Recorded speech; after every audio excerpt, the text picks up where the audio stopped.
Americans and patriots, Christian brothers, sisters. Well, remember when Biden promised Trump a peaceful transition to power? Well, it was about 36 hours ago. Biden gave Ukraine the go-ahead to launch long-range missiles into Russia, and they did it about 16 hours later.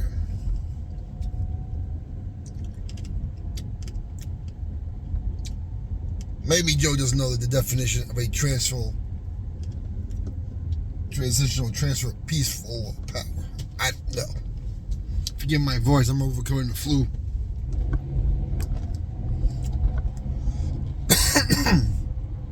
But between how they stole the election from Kerry Lake in Arizona, how they're desperately trying to steal it from McCormick in Pennsylvania, even though the Pennsylvania scholar said, no, you can't do that.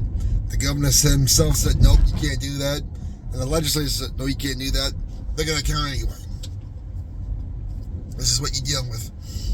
And when Matt Gaetz is Attorney General, this is the stuff he has to go after day one. Matt Gaetz is going to be a very busy guy.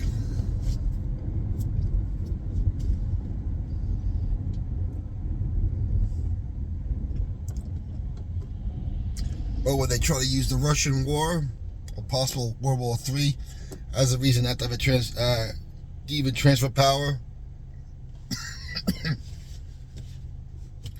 I wouldn't put it past them. Or if they do let Trump take the White House, give him such a mess that he can't end it right away. Which, I'm telling you right now, Putin is not a globalist. He's a smart guy. He knows that Trump's only 60 days away from taking power. He doesn't want anything to do with this crap. I just hope that Putin and Russia can withhold for 60 more days. That could be a very long time. You start hitting someone's military bases.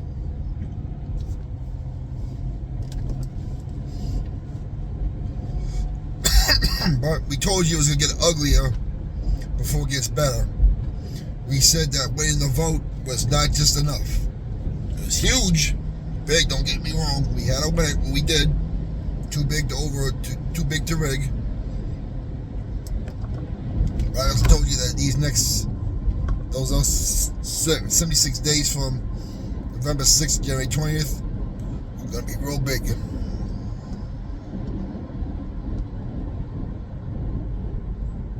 Of course, they're giving a lot of Trump crap about his nomination picks. And there's nothing wrong with any of them because, one, they're not deep state scum, so they got nothing on them, which means they're terrified of them. Whether it's Matt Gaetz,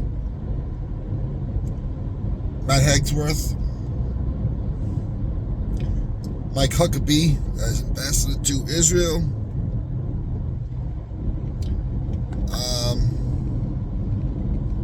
I think who was the bigger Marco Rubio, Secretary of State.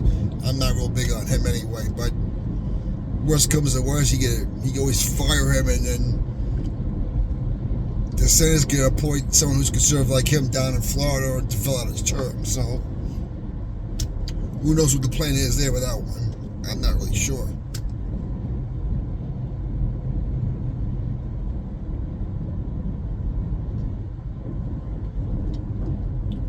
But 60 days ago, 60 and a half technically, what will they do next? Will they use the insurrection thing on January 6th?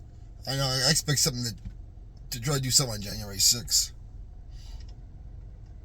Will they still use the 25th to get rid of Joe Biden if things don't go their way? I still think it's possible. Give Kamala Harris a consolation prize and maybe assign her to not give up the keys to the White House to Donald Trump. Who knows? Either way, Trump will be president. He will get his pick somehow, some way. And as we're finding out, there's a lot of deep state scum in the Republican Party, especially on the Senate side, that needs to go. Especially Mitch McConnell. I'm not a fan of John Thune or John Cornyn. I wanted Rick Scott of the three, but I'm not really big on him because he just passed. He was bigger than those red flag laws out of Florida. He caved in that one, so.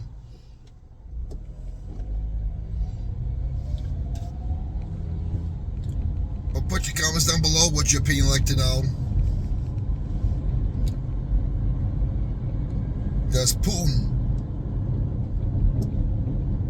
hold the fort down until Trump's elected, and then Trump goes, hey, listen, by tomorrow morning, January 21st, I'm going to end this problem we have with Ukraine. And he is going to end it real fast. But they are a cornered animal. They're scared. Their money laundering scheme, their drug and sex trafficking is all crashing down. Keep the country in prayer. Keep Donald Trump, J.D. Vance in prayer. Oh yeah, by the way, Judge Marchand once again postponed the sentencing on Donald Trump, which means he doesn't want anything to do with this. But the last two times he has postponed it is when we've had 2 assassination attempts on Donald Trump.